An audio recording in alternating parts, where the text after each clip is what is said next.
Hello there. So today we're going to be doing something a little different. I'm going to be reading Sense and Sensibility from this absolutely beautiful book that has 4 of Jane Austen's novels in it. Very, very excited to do this. I want to promote relaxation and calmness on my channel, so there will be some different things here other than tarot, mostly tarot, but I would also like to do some of this once in a while because it feeds my soul. And Sense and Sensibility is one of my absolute favorite books. So I figured I would share that with you today. So let's get started. This will be a soft spoken reading of Sense and Sensibility. Oh, I love it. It's so beautiful. What a beautiful book. Sense and Sensibility, Chapter 1. The family of Dashwood had long been settled in Sussex. Their estate was large, and their residence was at Norland Park, in the centre of their property, where for many generations they had lived in so respectable a manner as to engage the general good opinion of their surrounding acquaintance. The late owner of this estate was a single man who lived to a very advanced age, and who for many years of his life had a constant companion and housekeeper in his sister. But her death, which happened 10 years before his own, produced a great alteration in his home.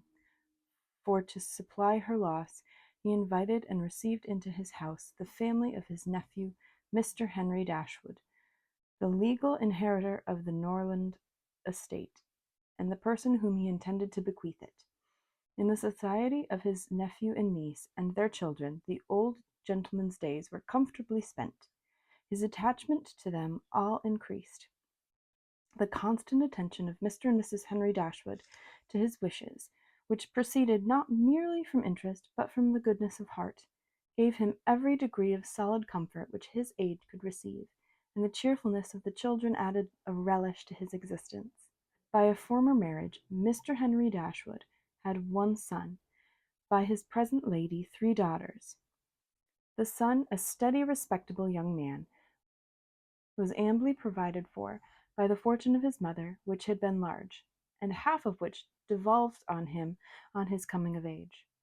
By his own marriage, likewise, which happened soon afterwards, he added to his wealth. To him, therefore, the succession of the Norland estate was not so really important as to his sisters, for their fortune, independent of what might arise to them from their father's inheriting that property, could be but small. Their mother had nothing, and their father only £7,000 in his own disposal, for the remaining moiety of his first wife's fortune was also secured to her child, and he had only a life interest in it. The old gentleman died, his will was read, and like almost every other will, gave as much disappointment as pleasure. He was neither so unjust nor so ungrateful as to leave his estate to his nephew, but he left it to him on such terms as destroyed half the value of the bequest.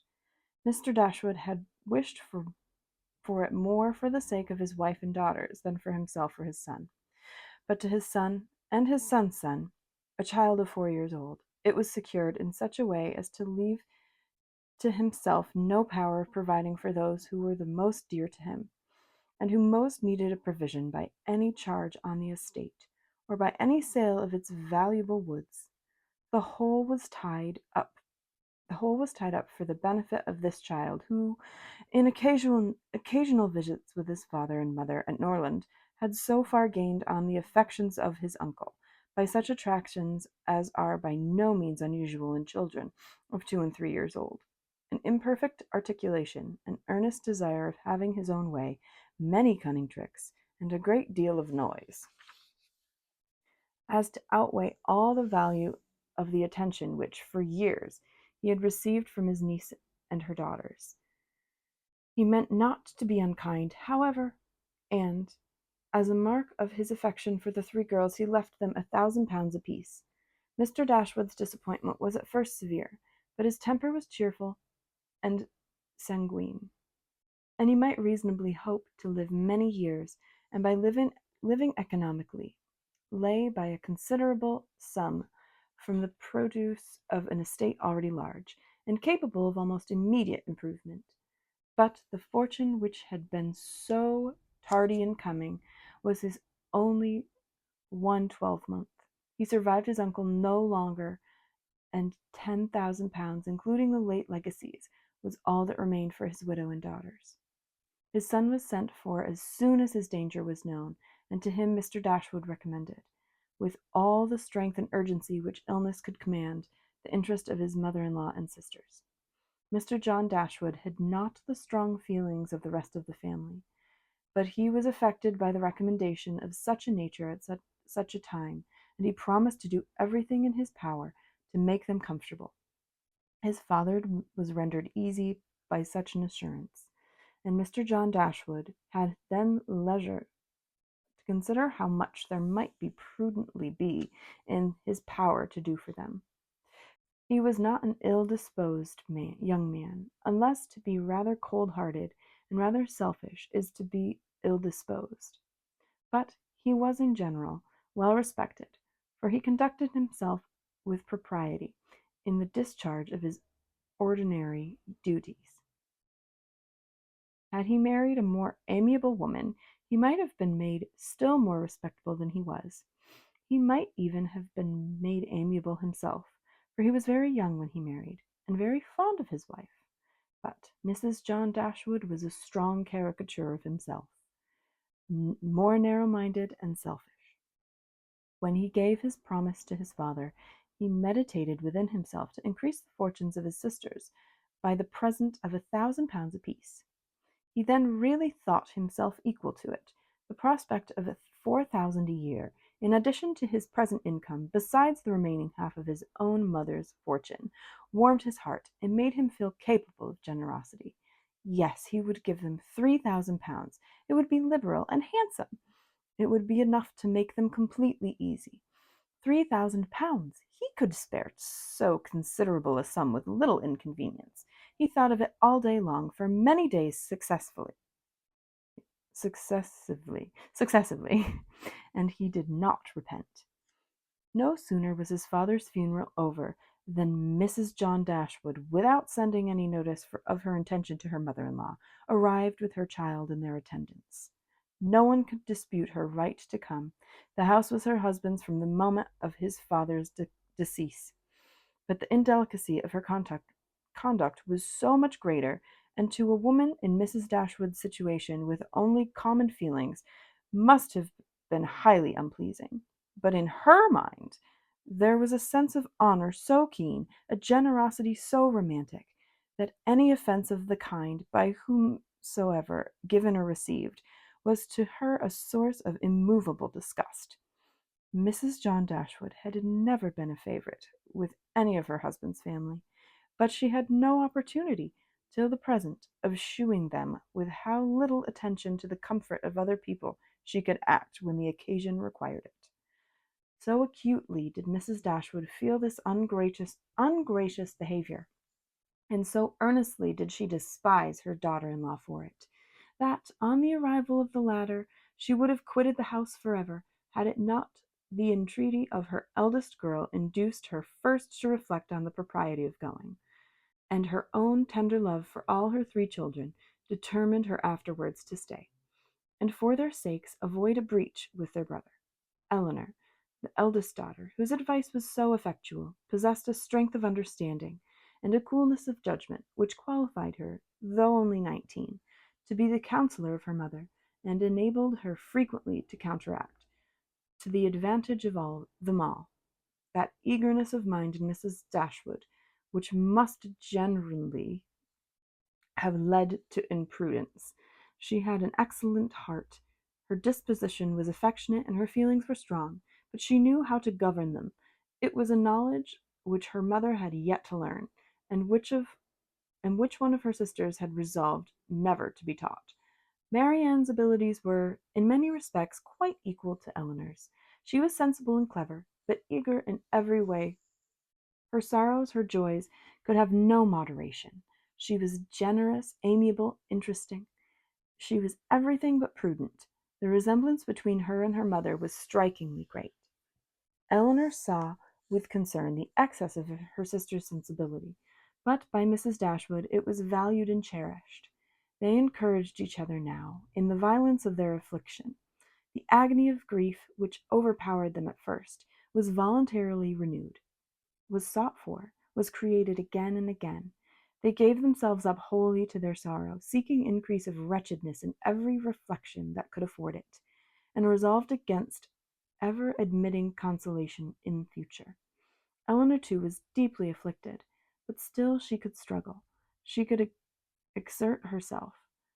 She could consult with her brother, could receive her sister-in-law on her arrival, and treat her with proper attention, and could strive to rouse her mother to similar exertion, and encourage her to similar forbearance. Margaret, the other sister, was good-humored, well-disposed girl, but as she had already imbibed a good deal of Marianne's romance, without having much of her sense, she did not, at 13, bid fair to equal her sisters at a more advanced period of life. Chapter 2. Mrs. Dashwood now installed herself mistress of Norland, and her mother and sisters-in-law were degraded to the condition of visitors.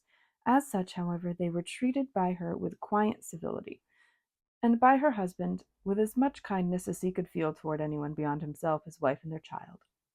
He really pressed them, with some earnestness, to consider Norland as their home, and as no plan appeared so eligible to Mrs. Dashwood as remaining there till she could accommodate herself with a house in the neighbourhood, his invitation was accepted.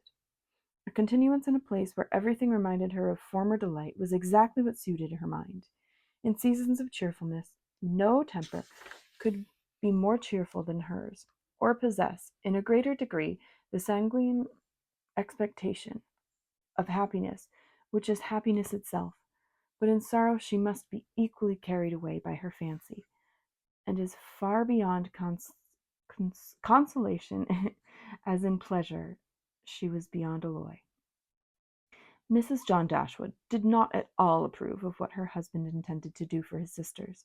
To take £3,000 from the fortune of their dear little boy would be impoverishing him to the most dreadful degree. She begged him to think again on the subject. How could he answer it to himself to rob his child, and his only child too, of so large a sum? And what possible claim could the Miss Dashwoods, who were related to him only by half-blood, which she considered as no relationship at all, have on his generosity so large an amount? It was very well known that no affection was ever supposed to exist between the children of any men by different marriages. And why was he to ruin himself and their poor little Harry by giving away all of his money to his half-sisters? It was my father's last request to me, replied her husband, that I should assist his widow and daughters. He did not know what he was talking of, I dare say, 10-1, but he was light-headed at the time. Had he been in his right senses, he could not have thought of such a thing as begging you to give away half of your fortune from your own child. He did not stipulate for any particular sum, my dear Fanny. He only requested me in general terms to assist them, and make their situation more comfortable than it was in his power to do. Perhaps it would have been as well if he had left it wholly to myself. He could hardly suppose I should neglect them, but he was requited the promise. I could not do less than give it. At least I thought so at the time. The promise, therefore, was given, and must be performed. Something must be done for them whenever they leave Norland and settle in a new home. Well, then, let something be done for them, but that something does not need to be £3,000. Consider, she added, that when the money is once parted with, it can never return. Your sisters will marry, and it will be gone for ever. If, indeed, it could be restored to our poor little boy, why, to be sure, said her husband very gravely, that would make great difference. The time may come when Harry will regret that so large a sum was parted with. If he should have numerous family, for instance, it would be very convenient addition. To be sure it would. Perhaps, then, it would be better for all parties if the sum were diminished to one half. £500 would be a prodigious increase to their fortunes. Oh, beyond anything great! What brother on earth would do half so much for his sisters, even if really his sisters, and as it is only half-blood? But you have such a generous spirit. I would not wish to do anything mean, he replied. One had rather, on such occasions, do too much than too little. No one, at least, can think I have not done enough for them, and even themselves they can hardly expect more. There is no knowing what they may expect, said the lady, but we are not to think of their expectations. The question is, what can you afford to do? Certainly. I think I may afford to give them £500 apiece. As it is, without any addition of mine, they will each have about £3,000 on their mother's death, a very comfortable fortune for any woman. To be sure it is, and indeed it strikes me that they can want no addition at all. They will have £10,000 divided amongst them. If they marry, they will be sure of doing well, and if they do not, they may live very comfortably together on that interest of £10,000. That is very true, and therefore I do not know whether, upon the whole, it would not be more advisable to do something for their mother while she lives, rather than for them, something of an annuity kind. My sisters would feel the good effects of it as well as herself. 100 a year would make them all perfectly comfortable. His wife hesitated a little, however, in giving her consent to his plan. To be sure, she said, it is better than parting with £1,500 at once. But then, if Mrs. Dashwood should live 15 years, we shall be comfortably taken in. 15 years, my dear Fanny, her life cannot be worth half that purchase. Certainly not, but if you observe, people always live forever when there is annuity to be paid them. And she is very stout and healthy, a hearty 40. An annuity, annuity, goodness, an annuity is a very serious business. It comes over and over every year, and there is no getting rid of it. You are not aware of what you are doing. I have known a great deal of trouble of annu- annuities, for my mother was clogged with the payment of three to old superannuated servants by my father's will, and it was amazing how disagreeable she found it. Twice every year these annuities were to be paid, and there was the trouble of getting it to them, and then one of them was to was said to have died, and afterwards it turned out to be no such thing. My mother was quite sick of it. Her income was not her own, she said, with such perpetual claims on it, and it was the more unkind in my father, because otherwise the money would have been entirely at my mother's disposal without any restriction whatsoever. It has given me such an abhorrence of annuities that I am sure I would not pin myself down to the payment of one for all the world. It is certainly an unpleasant thing, replied Mr. Dashwood, to have those kind of yearly drains on one's income. One's fortune, as your mother justly says, is not one's own. To be tied down to the regular payment of such a sum on every rent day is by no means desirable. It takes away one's independence. Undoubtedly. And after all, you have no thanks for it. They think themselves secure. You do no more than what is expected, and it raises no gratitude at all. If I were you, whatever I did should be done at my own discretion entirely. I would not bind myself to allow them anything yearly. It may be inconvenient some years to spare 100 or even £50 from our own expenses. I believe you are right, my love. It will be better that there should be no annuity in this case.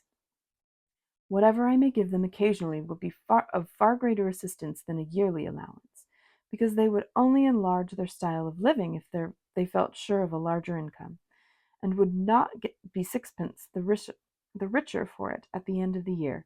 It will certainly be much the best way.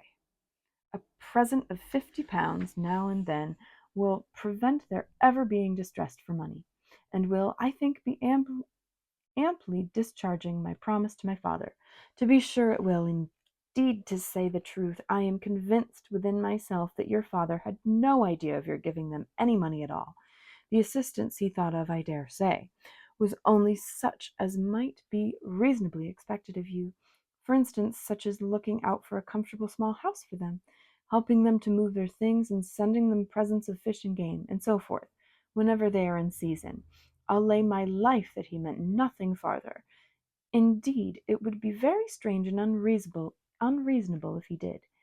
Do but consider, my dear Mr. Dashwood, how excessively comfortable your mother-in-law and her daughters may live on the interest of £7,000, besides the £1,000 belonging to each of the girls, which brings them in £50 a year apiece, and of course they will pay their mother for their board out of it, although they will have 500 a year amongst them. And what on earth can 4 women want for more than that? They will live so cheap. Their housekeeping will be nothing at all. They will have no carriage, no horses, and hardly any servants. They will keep no company, and they can have no expenses of any kind. Only conceive how comfortable they will be.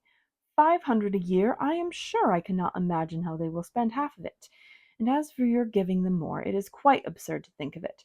They will have much they will be much more able to give you something. Upon my word, said Mr. Dashwood, I believe you are perfectly right. My father certainly could mean nothing more by his request to me than what you say. I clearly understand it now. I will strictly fulfill my engagement by such acts of assistance and kindness to them as you have described. When my mother removes into another house, my services shall be readily given to accommodate her as far as I can. Some little present of furniture, too, may be accessible then. Certainly, returned Mrs. Dashwood. But, however, one thing must be considered. When your father and mother moved to Norland, though the furniture of Stanhill was sold, all the china, plate, and linen was saved, and is now left to your mother. Her house will therefore be almost completely fitted up as soon as she takes it. That is a material consideration, undoubtedly. A valuable legacy indeed, and yet some of the plate would have been a very pleasant addition to our stock here. Yes, and the set of breakfast china is twice as handsome as what belongs to this house. A great deal too handsome, in my opinion, for any place they can ever afford to live. But however, so it is. Your father thought only of them, and I must say this, that you owe no particular gratitude to him, nor attention to his wishes, for we very well know that if he could, he would have left almost everything in the world to them. This argument was irresistible. It gave to his intentions whatever of decision was wanting before, and he finally resolved that it would be absolutely unnecessary, if not highly indecorous, to do more for the widow and children of his father than such kind of neighborly acts as his own wife pointed out. Chapter 3. Mrs. Dashwood remained at Norland several months, not from any disinclination to move, when the sight of every well-known spot ceased to raise the violent emotion which it produced for a while. For when her spirits began to revive, and her mind became capable of some other exertion than that of heightening its affliction by melancholy remembrances, she was impatient to be gone, and indefatigable in her inquiries for such a suitable dwelling in the neighborhood of Norland. For to remove far from that beloved spot was impossible, but she could hear of no situation that at once answered her notions of comfort and ease, and suited the prudence of her eldest daughter, whose steadier judgment rejected several houses as too large for their income, which her mother would have approved. Mrs. Dashwood had been informed by her husband of the solemn promise of the part of his son in their favor, which gave comfort to his last earthly reflections. She doubted the sincerity of this assurance no more than he had doubted it himself. She thought of it for her daughter's sake with satisfaction, though as for herself, she persuaded that a much smaller provision than £7,000 would support her in affluence. For their brother's sake, too, for the sake of his own heart, she rejoiced, and she reproached herself for being so unjust to his merit before, and believing him incapable of generosity. His attentive behavior to herself and his sisters convinced her that their welfare was dear to him, and for a long time she firmly relied on the liberality of his intentions. The contempt which she had very early in their acquaintance felt for her daughter-in-law was very much increased by the farther knowledge of her character, which half a year's residence in her family afforded.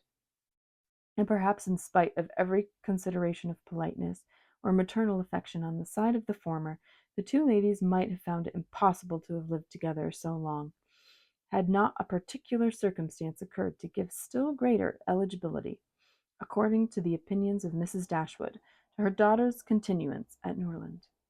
This circumstance was a growing attachment between her eldest daughter and the brother of Mrs. John Dashwood, a gentlemanlike and pleasing young man who was introduced to their acquaintance soon after his sister's establishment at Norland, who had since spent the greatest part of his time there. Some mothers might have encouraged the intimacy from motives of interest, for Edward Ferrars was the eldest son of a man who had died very rich, and some might have repressed it from motives of prudence, for, except a trifling sum, the whole of his fortune depended on the will of his mother. But Mrs. Dashwood was alike uninfluenced by either consideration. It was enough for her that he appeared to be amiable, that he loved her daughter, and that Elinor returned that partiality.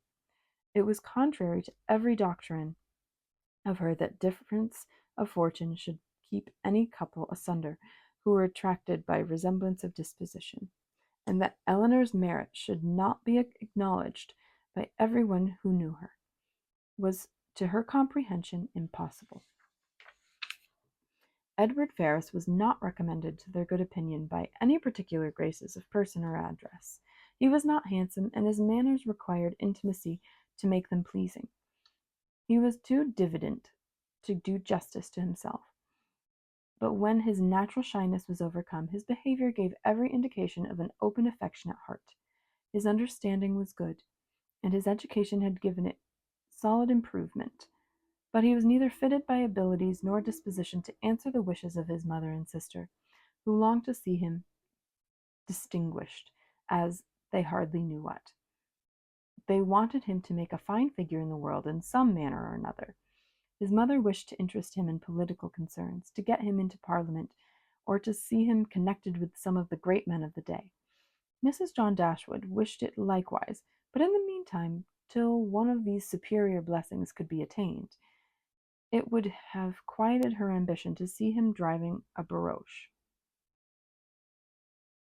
But Edward had no turn for great men or barouches. All his wishes centered in domestic comfort and the quiet of private life. Unfortunately, he had a younger brother who was more promising.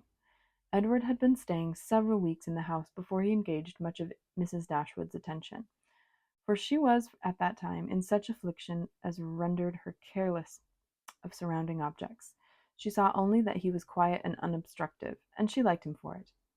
He did not disturb the wretchedness of her mind by ill-timed conversation. She was first called to observe and approve him farther by a reflection which Elinor chanced one day to make on the difference between him and his sister. It was a contrast which recommended him most forcibly to her mother.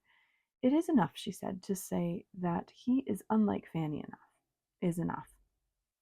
It implies everything amiable. I love him already." "I think you will like him," said Elinor, "when you know more of him." "Like him?" replied her mother with a smile. "I feel no sentiment of abhorration inferior to love. You may esteem him. I have never yet known what it was to separate esteem and love."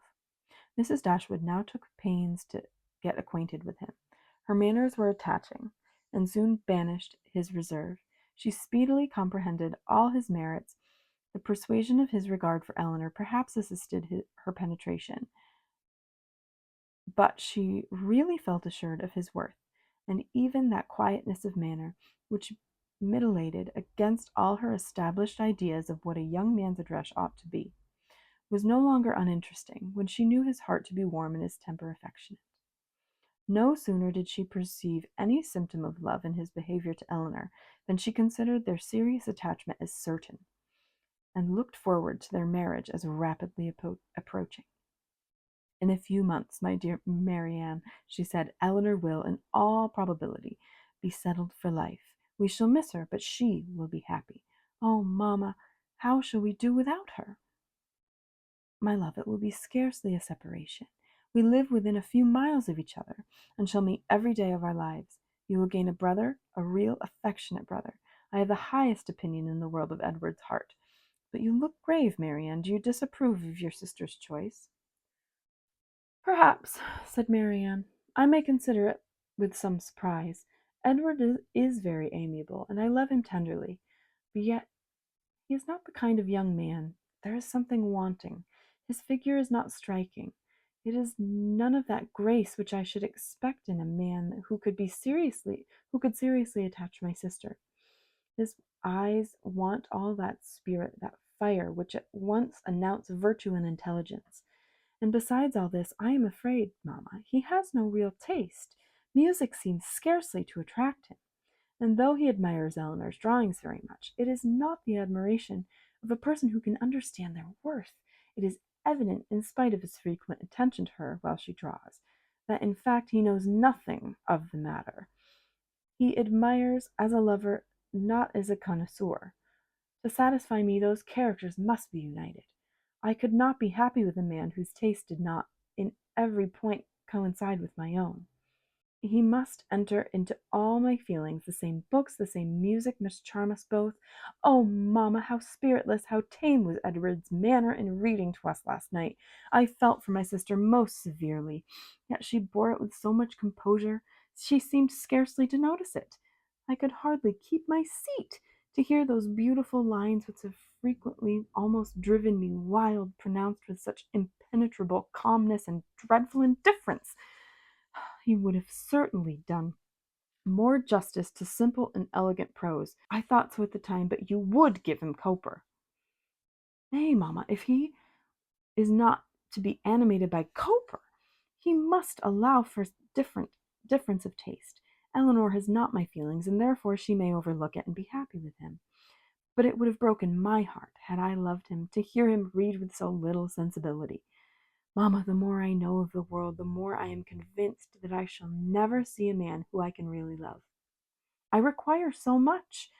He must have all Edward's virtues, and his person and manners must ornament his goodness with every possible charm. Remember, my love, that you are not 17, yet it is too early in life to despair of such a happiness. Why should you be less fortunate than your mother? In one circumstance only, my Marianne, may your destiny be different from hers. And that is where we're going to end today. I am planning on finishing this book, but I wanted to just get the first 3 chapters out to you today. I hope you enjoyed and that brought you a little bit of background noise or however you listened. I appreciate you. I'll see you